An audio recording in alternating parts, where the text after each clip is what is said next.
the 11th edition, Trading Places. And when we give a gift or we exchange something, we give something of ourselves. So ultimately, the act of trade is an exchange of self. We're actually all trading right now.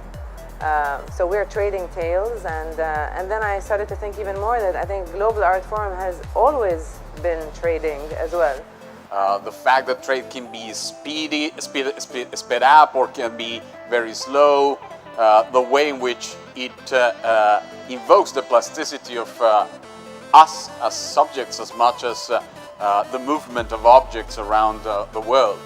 My recent interest in the UAE has to do with the impact of those urban lifestyles and movement of goods, ideas, people, things across these urban networks, so that this region becomes a key player in regional politics, economics, culture, and society, so the recognition of that.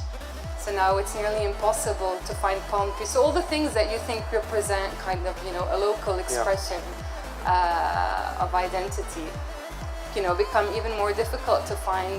And the economies are actually, despite the rhetoric that goes around, closing up a lot more than they're opening, or at least this is, the position of how it is in Bahrain.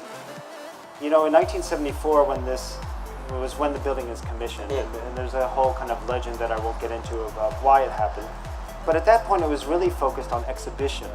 They want to show an image of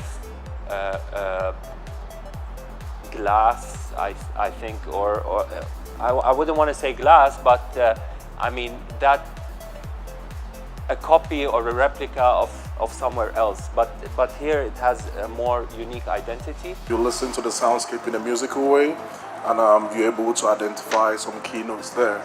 So most times I will reinstall these raw, but I also started working a lot with composers, and we are making like new listening pieces with this. So it's kind of music combining with soundscape.